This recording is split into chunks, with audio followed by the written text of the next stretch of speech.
더 높은 사회적 지위를 얻는 방법은 외측 전전주피들이 최후 통첩 개임에서 분석적이고 논리적인 시스템의 이의 역할을 수행한다고 했던 것을 기억하는가?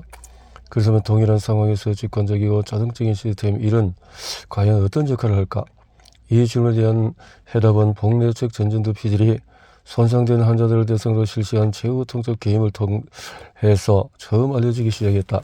흥미롭게도 복내측 전전두피들이 손상된 환자들은 최후 통첩 개임에서 정상인들보다도 오히려 더 높은 비율로 불공정 제한을 거절했다. 어째서일까? 이러한 결과가 처음 관찰되었을 때 연구자들은 이 부위가 손상되면 불공정한 제한을 받을 경우에 공격성과 같은 부정적인 감정이 증가하기 때문에 거절률이 높아진다고 해석했다. 이후에 또 다른 연구가 행해지면서 최후 통첩 개임을 할 때 복내측 전전두피들이 어떤 기능을 하는지 좀 더 구체적으로 밝혀졌다. 이 연구에서도 역시 복내측 전전두피들이 손상된 환자들은 앞서 뇌과학자 마이클 케니가 실시했던 연구와 같은 반응을 보였다. 컴퓨터 화면을 통해서 제한 금액을 숫자로 표시해서 보여줄 경우에는 정상인보다도 제한을 거절할 확률이 높았던 것이다. 하지만 흥미롭게도 제한 금액을 건너줄 때 봉투에 현금을 넣어 제시하자 불공정한 제한에 대한 수락률이 증가했다. 심지어 이때는 정상인과 거의 유사한 비율로 제한을 수락했다. 과연 컴퓨터 화면의 숫자와 실제 지표 사이에는 어떤 차이가 있을까? 정상인들에게 이 둘은 그다지 차이가 없다.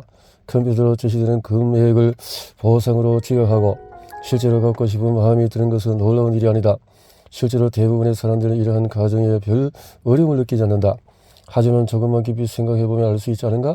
실제로 컴퓨터 화면에 나타난 숫자를 보상으로 지각하는 일은 여러 단계들로 이루어진 상당히 복잡한 추론 과정을 요구한다. 예를 들어서 컴퓨터의 숫자가 돈이라는 익숙한 개념과 연관된다는 실험자의 지시를 이해하고 현금을 얻으면 그동안에 갖고 싶었던 물건을 구입할 수 있다는 사실도 숙지해야 한다.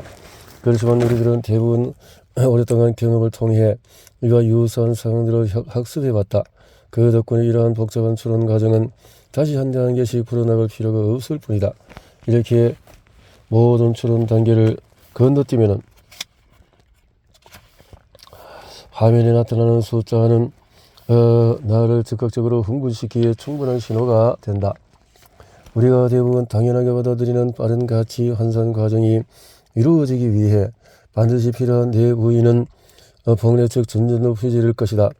그렇다면 최후 통첩 게임에서 복내측 전전두피질이 계산하는 가치는 제한자로부터 받은 제한의 금전적인 가치뿐이었을까?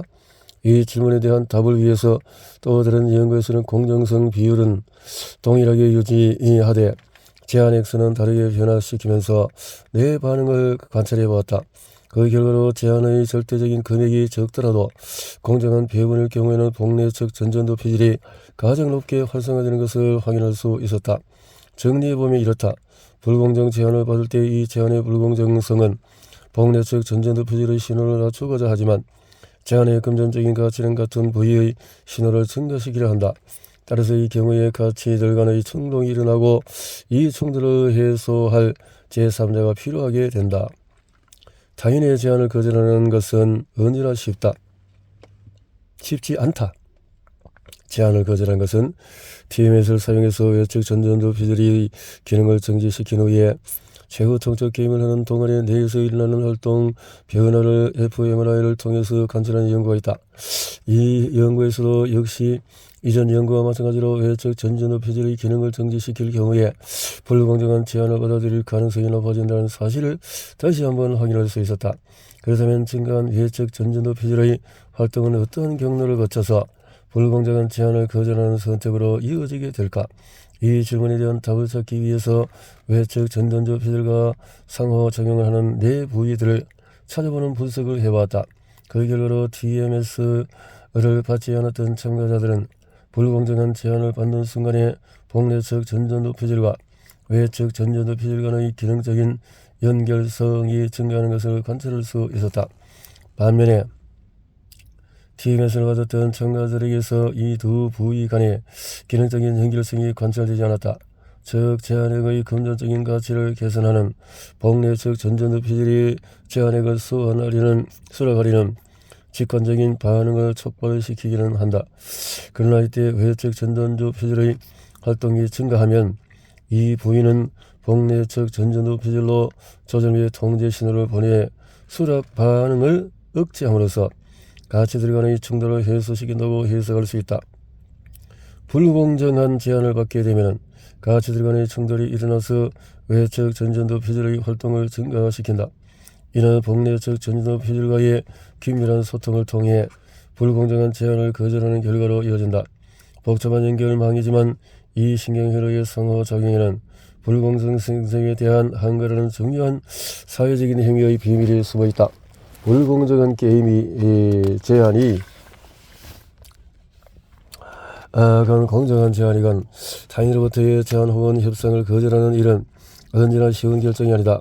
불공정한 제한을 거절할 때에는 반응 속도가 느려지고 외적 전전도 피질의 활동 소질이 증가하는 사실에서 볼 수 있듯이 우리가 거절을 선택하는 데는 상당한 노력이 필요하다. 앞서 내섬유의 기능을 설명하면서 이 부위가 시스템 1에서 시스템 2로 정보 처리 과정을 전환시키는 역할을 담당한다고 했다. 그렇다면 혹시 불공정한 제한에 대해 내섬유의 반응이 높아지면서 외적 전전도 피질의 활동 또한 증가되어 거절 행동을 만들어낸다고 생각할 수 있지 않을까? 내섬유는 불공정한 제한이 유발하는 가치들 간의 충돌성 형평성의 붕괴를 감지하면 외적 전전도 피질로 신호를 보낸다. 이로써 수락이라는 좀 더 쉽고 우수한 반응을 억누르고 이보다 노력이 요구되는 선택을 하도록 만드는 것처럼 보인다. 결국 타인의 불공정한 행위는 내섬유의 활동을 수반하는 정서적인 반응을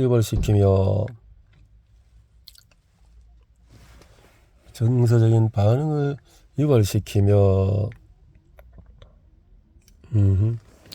이러한 반응은 외적 전전도 피질의 활동을 증가시켜 제한을 수락하려는 선택을 억누르고 거절을 선택하도록 돕는다. 아마도 제한을 수락하는 충동이 강한 사람은 그렇지 못한 사람에 비해 제한을 거절하는 데 큰 갈등을 겪을 것이다. 자긍심이 강한 사람이 더 정의롭다고? 최근에 한 연구에서 흥미로운 결과를 소개했다.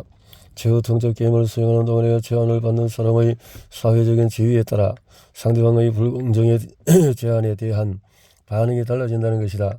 이 연구에서 참가자들은 최후 통첩 게임을 수행하는 중간중간 간단한 수학 계산을 진행했다. 그리고 각 참가자들에게 성적에 따라 매긴 순위를 제시하고 각 참가자는 다른 이들과 비교해서 상대적으로 높은 조건과 낮은 조건을 모두 경험할 수 있도록 조작했다. 이 연구의 목적은 상대방보다 비교적 우월한 위치를 얻은 상황에서 불공정한 제한에 대한 반응이 달라지는지 확인하는 것이었다. 실험 결과 예상대로 계산 능력 면에서 상대적으로 높은 지위를 얻었던 참가자들은 불공정한 제한을 거절할 확률이 증가했다. 뿐만 아니라 상대적으로 우월한 지위를 얻게 되었을 때 불공정한 제한을 거절할 확률이 증가했던 참가자의 경우에 내섬유의 반응도 역시 높았던 것으로 나타났다. 불공정하게 적은 액수를 수락하고자 하는 선택이 좀 더 충동적이고 직관적이라면 수락 대신에 택하고자 하는 가치는 나의 자존감을 높이려는 욕구가 아닐까? 위의 연구 결과를 한번 생각해보자. 사실 수학 계산 과제는 최후 통첩 게임과 거의 관련성을 찾기가 어렵다. 그럼에도 불구하고 그 과제를 통해서 높아진 자긍심이 상대방의 불공정 한 처사에 대항할 힘을 더해주는 것처럼 보인다. 따라서 자신을 높이고자 하는 통계인은 최후 통첩 게임에서 중요한 선택의 가치가 될 수 있으며 불공정한 상황에서 충동적인 선택을 억누르고 이를 대신해서 추구하려는 대안적인 가치가 된다. 자긍심이라는 이름으로 불공정한 처사에 맞서서 대항할 힘을 제공하는 신경신호는 우리 뇌의 어떤 부위에서 생성되는 것일까? 이 질문에 대한 해답은 단순히 불공정한 행위에 반응하는 뇌 부위를 이해하는 정도가 아니라 인간의 본성을 이해하는 데 중요한 실마리를 줄 수 있지 않을까? 이러한 질문에 흥미로운 실마리를 제시하는 연구 결과가 있다. 이 연구에는 성호르몬인 테스토스테론의 수준이 높은 남성들과 낮은 남성들이 최후 통첩 게임에 참여했다. 실험은 제한자의 불공정성 여부에 따라 이들이 어떻게 반응하는지를 살펴보는 식으로 진행되었다. 현재 테스토스테론의 공격성과 경적심을 증가시키는 것으로 알려져 있다. 실제로 테스토스테론의 수준의 이 높은 남성 참가자들은 불공정한 제안을 한 상대에게 통제 집단에 비해서 더 높은 처벌을 내렸다. 하지만 흥미롭게도 공정한 제안을 한 상대에게는 통제 집단보다 더 높은 보상을 주었다. 그 결과는 테스토스테론의 기능이 단순히 공격성을 증가하는 것 이상이라는 사실을 보여준다. 동물들을 대상으로 밝혀진 연구 결과에 따르면 수컷들의 테스토스테론의 수준은 사회적인 지위가 높은 정적 또 상관관계를 보인다고 한다. 테스토스테론의 높은 남성들이 더욱 높은 공격성을 보이는 것은 어쩌면 불안정한 사회에서 우월한 위치를 얻기 위한 노력의 결과일지 모른다. 고도로 복잡해진 인간 사회에서는 높은 사회적인 지위를 얻는 방법을 경쟁자를 물리치는 공격적인 행동에서 보다 오히려 자신을 낮추고 상대방을 감싸는 관대함에서 더 성공적으로 접근한다. 따라서 불공정한 제한자를 향한 높은 공격성과 공정한 제한자를 향한 관대함은 사회적인 지위를 추구하는 한 가지 동기로 묶일 수 있을 것이다. 또한 이는 도덕성과 이타성을 아우르는 중요한 동기일 수 있다. 지금까지 나의 자존감을 높이는 욕구, 다시 말해 타인으로부터 인정받고자 하는 욕구가 도덕적인 판단, 불공정성에 대한 한거, 그리고 이타적인 행동에 이르기까지 다양한 사회적인 행동의 동기가 될 수 있음을 알아보았다. 여기서 한 가지 의문이 생긴다. 그렇다면 부당한 권력에 희생당하는 사람들과 고통받는 이들을 마주할 때 나에게 정의감이나 이타심을 불러일으키는 그 감정들은 무엇이라 말할 수 있을까? 나로 하여금 강한 이타주의가 되도록 만들어주는 공감의 힘은 과연 어떻게 해석할까? 공감의 자기중심성에 대해서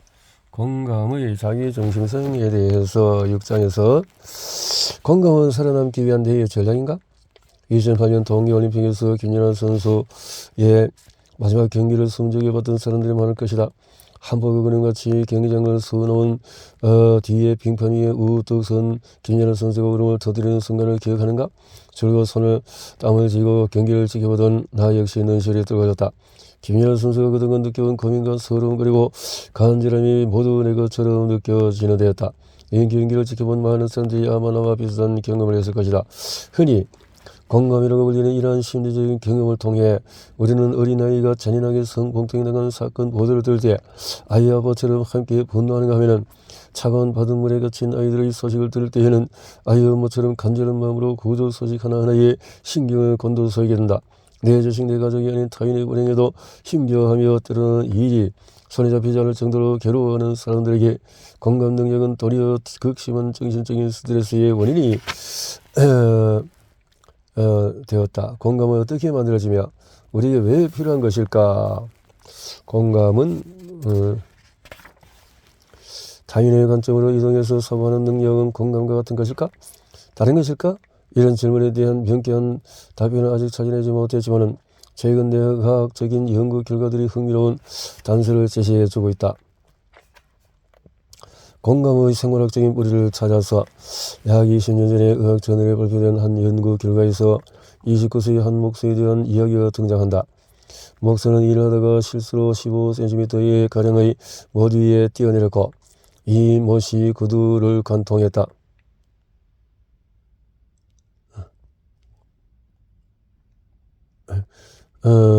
사고 직후에 극심한 고통을 호소하던 그는 급히 병원으로 이송했다.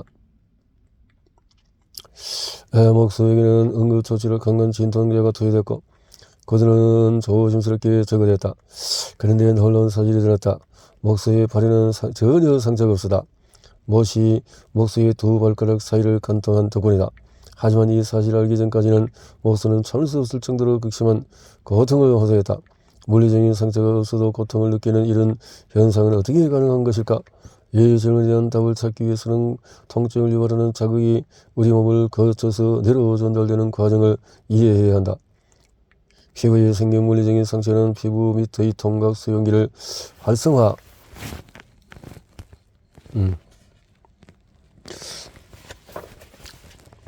하고 이 정보는 척수로 주소 뇌로 전달된다. 재미있는 사실은 이 정보가 일단 내로 들어오면 두 갈래로 나뉘어진다. 그 중에 하나는 갈래가 마지막으로 저는 대인의 피질 정착기는 체감각 피질 영역이라고 불린다. 이것에는 주로 물리적인 촉각 자극들에 대한 정보가 처리한다. 두 번째 갈래는 주로 정서적인 정보에 반응하는 것으로 잘 알려진 네 부위들이다. 대표적인 부위로는 편도체, 뇌섬유, 시상하부, 전대상회 등이 있다. 동일한 통증 신호가 서로 다른 뇌 영역으로 나뉘어 전달된다는 사실은 무엇을 의미할까? 통증 신호가 유발하는 두 가지 경험, 즉 물리적인 감각과 경험과 정서적인 경험이 구분될 수 있다는 뜻일 것이다. 그래서 통증의 정서적인 경험과 관련된 영역이 활성화되면 목소리의 경우처럼 실제로는 물리적인 가해가 없더라도 충분한 실제 같은 통증을 경험할 수가 있다. 통증에 반응하는 정서 관련 뇌 기제는 앞으로 얘기할 공감을 설명하는 데 가장 핵심적인 부위다. 그렇다면 공감의 신경학적인 실체는 어디에 있을까? 사람이기 때문에 타인에게 공감이 있다고 여겼던 우리의 생각을 정말 학문에서는 증명할 수 있을까? 실제로 공감의 신경학적인 증거가 되는 뇌 영상의 연구가 있다. 2004년 진행된 한 연구에서는 실제 연인들을 섭외해서 여성 파트너는 MRI 기계 안에 들어가게 하고 남성 파트너는 기계 옆에 앉도록 했다. 두 사람은 각각 자신의 손인의 통증을 유발하는 전기 충격 장치를 부착했다. MRI 기계 안에 누운 여성 파트너는 겨울에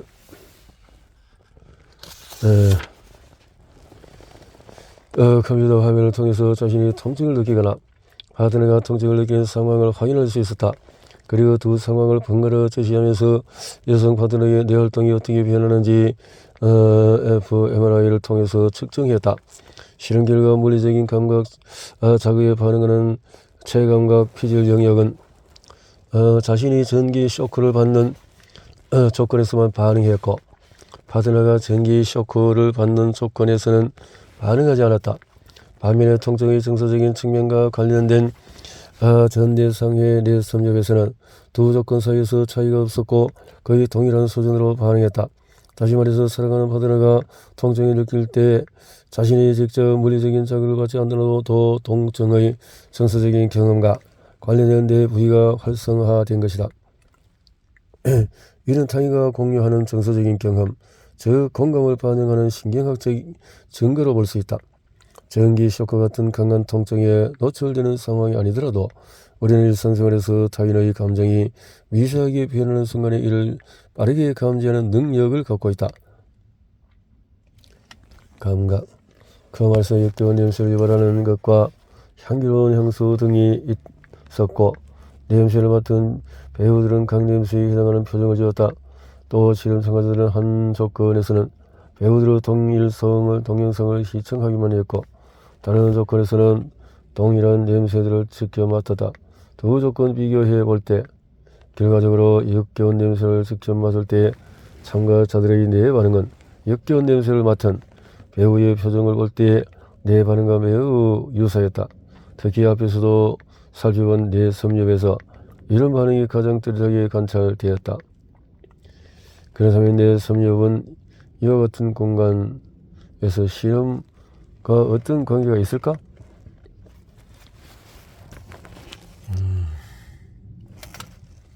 타인과 효율적으로 소통하기 위한 나의 선택은 안토니오 다마지오라는 뇌과학자는 신체의 표지 가설이라는 이론을 주장했다.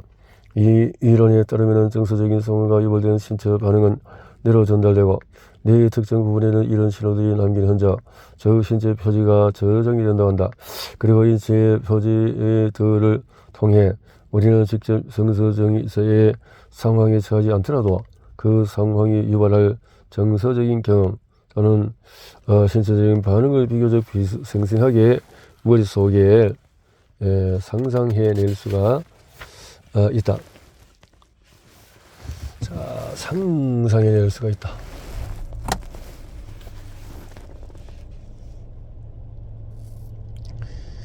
신체 변화는 특히 위험한 상황에서 직접 경험을 통해서 이해하는 것이고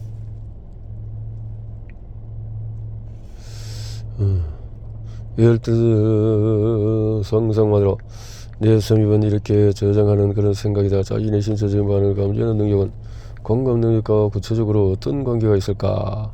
공감 능력, 타인의 정서적인 변화를 알리는 다양한 신호들을 감지하고 이에 상응하는 적절한 신체의 반응을 만들어 내는 능력은 생존을 위해서 매우 중요하며 성공적인 적응을 위해서도 필수적이다. 단순히 정보 처리적인 관점에서만 생각할 때보다 타인과의 사회적인 상호작용은 짧은 시간 동안에 수많은 정보들을 처리해야 할 매우 복잡한 과정이다.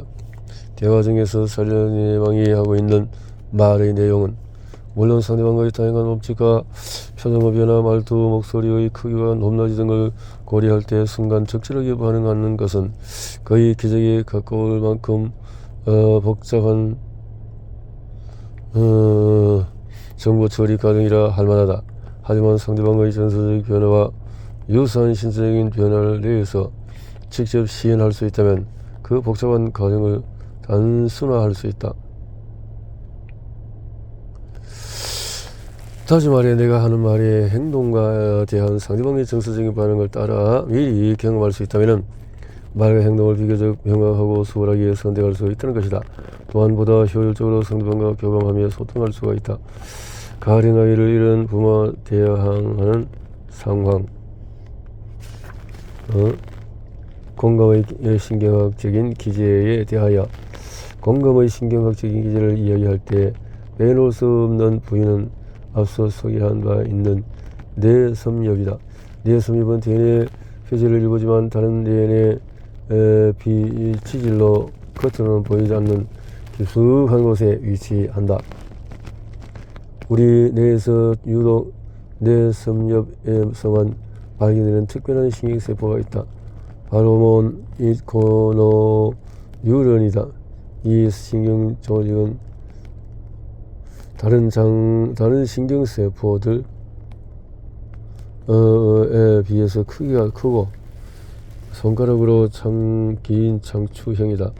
따라서 어떤 구조적인 특징 때문에 이 세포는 다른 신경세포에 비해서 먼 거리까지 빠른 속도로 신경을 전달할 수 있다. 이 세포의 특징은 여러 종류를 비교해보면 더 두드러진다. 폰 이코노미가 뉴런을 사람뿐 아니라 돌고래, 공장, 영역, 코끼리 등 다른 포유동물에서 신호를 했다. 자, 그렇다면 멀리 떨어진 부위는 빠르게 신호를 전달하는 이코노모 뉴런의 뇌섬엽 방법이 무엇일까?